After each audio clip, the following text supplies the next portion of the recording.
Vijayawada central YCP ఆధ్వర్యంలో మహిళా దినోత్సవ వేడుకలు ఘనంగా నిర్వహించారు. మాజీ ఎమ్మెల్యే మల్లాది విష్ణు ఆధ్వర్యంలో మహిళా దినోత్సవ వేడుకలు జరిగాయి. వైసీపీ అధికార ప్రతినిధి శ్యామల ముఖ్య అతిథిగా హాజరయ్యారు. మహిళలను మహారాణులు చేసింది వైసీపీ అధినేత జగన్ అని శ్యామల తెలిపారు. జగన్ పథకాల రూపంలో నేరుగా వాళ్ళ అకౌంట్లో డబ్బులు వేసి మహిళలకు అండగా ఉన్నారన్నారు.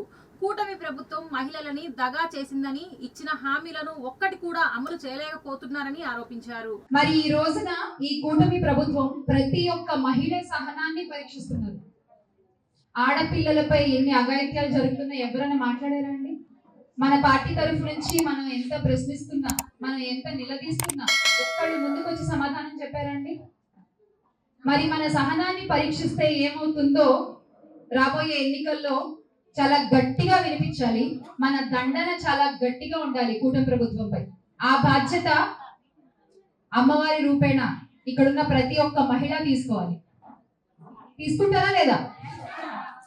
ఎందుకంటే మనం ప్రేమిస్తే మదర్ తెరీసా లాగా చక్కగా గుండెల నిండుగా ఆప్యాయతని పంచగలం. పోరాటానికి వస్తే ఒక ఝాన్సీ లక్ష్మీబాయిలా కూడా మారగలం. తెగువ చూపించాలనుకుంటే చాకలి ఐలమ్మలా కూడా మనం తెగువ చూపించగలం. మనలో అన్నీ ఉంటాయి, అవునా కాదా? ఆ టైంని బట్టి ఒక యాంగిల్ బయటకు వస్తూ ఉంటుంది మనలో, అవునా? సో మరి ఇప్పుడున్న ఈ అన్యాయాల్ని, రాష్ట్రంలో ఉన్న మహిళల్ని కాపాడాలనుకుంటే ఒక్క మహిళ వల్ల సాధ్యమవుతుందని నేను బలంగా నమ్ముతాను. నిజంగా అంటే ఈ రోజున 33% రిజర్వేషన్ల గురించి మాట్లాడుతున్నారు, కానీ ఇందాక భాగ్యలక్ష్మి గారు అన్నారు 50% రిజర్వేషన్ ఆల్రెడీ జగన్ అని ఇచ్చేసారు ఎవరు అడగకుండానే. అది ఒక కార్పొరేటర్ స్థాయి దగ్గర నుంచి హోం మంత్రి, డిప్యూటీ సీఎం వరకు కూడా చాలా మంది మహిళలే ఉన్నారు. అది నాకంటే ఎక్కువ మీకే బాగా తెలుసు.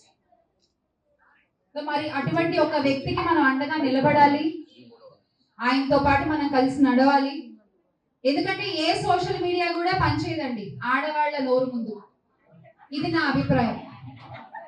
ఆడవాళ్ల నోరు ముందు ఏ సోషల్ మీడియా అయినా దిగదుడిపే. వాళ్ళకి ఎంత స్ట్రాంగ్ సోషల్ మీడియా అన్నా ఉండనివ్వండి, వాళ్ళు ఎంత అబద్ధాలన్నా ప్రచారాలు చేయనివ్వండి, మనం నోరు విప్పి మాట్లాడడం మొదలు పెట్టామా అవతల వాళ్ళ పతనం అక్కడ మొదలైనట్టు. సో ఇందాక సైజరెడ్డి గారు చెప్పినట్టు, భాగ్యలక్ష్మి గారు చెప్పినట్టు మీరు నోరు తెరిచి మాట్లాడాలి, మీ పక్క వాళ్ళకి చెప్పాలి జరుగుతున్న అన్యాయం గురించి, జరిగిన మోసం గురించి. అదే పెద్ద సోషల్ మీడియా మన వైఎస్ఆర్ కాంగ్రెస్ పార్టీకి. ఇది ఒక యజ్ఞం లాగా చేయాలి అందరం కలిసి. మరి ఆ యజ్ఞంలో మీరు అందరూ కూడా తోడుంటారని నమ్ముతున్నాను. ఉంటారు కదా? Thank you. ఎందుకంటే శ్రీశ్రీ గారు ఒకసారి ఒక మాట అన్నారు, కదలి రండి కదలి రండి నారీమణులారా, నారీమణులారా ఓ నవయవన యువతులారా, అలుముకున్న చీకట్లపై అరుతారు కిరణాలై కులమత ద్వేషాలు విడువ, ప్రతి ఒక్కళ్ళం కూడా అడుగు వేసి కదిలితే అది ఎంతటి వాళ్ళైనా సరే కిందకి దిగక తప్పదు. దింపేద్దామా? దింపేద్దాం. అది ఏ ఎన్నికలైనా సరే. నిజంగా అంటే ఈ రోజు మహిళా దినోత్సవం సందర్భంగా ఇక్కడున్న ప్రతి ఒక్క మహిళ ఈ యజ్ఞంలో పాల్గొంటానని మీరు ప్రమాణం చేశారు. దాన్ని ఇంకొక 2 ఏళ్ళు గట్టిగా మీరు చేయగలిగితే మనం అనుకున్నది సాధించినట్టే. సరేనా? ఏంటో గట్టిగా చెప్పట్లేదు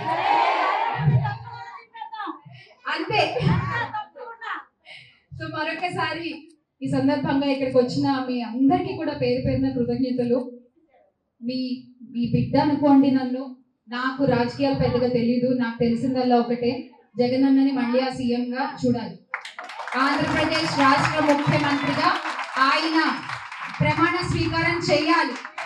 వైఎస్ జగన్మోహన్ రెడ్డి అనే నేను అనే ఆ మాట కోసం నేనేం చేయగలను అంతా చేస్తున్నాను. నాతో పాటు మీరు అందరూ కూడా ఉంటారని ఆశిస్తున్నాను.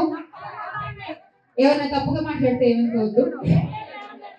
అలాగే మా ప్రతి అడుగులో వెన్నంటి ముందుకు నడిపిస్తున్న ప్రతి ఒక్క మగవారికి కూడా ఈ అంతర్జాతీయ మహిళా దినోత్సవ సందర్భంగా శిరస్సు వంచి ధన్యవాదాలు తెలియజేస్తున్నాను.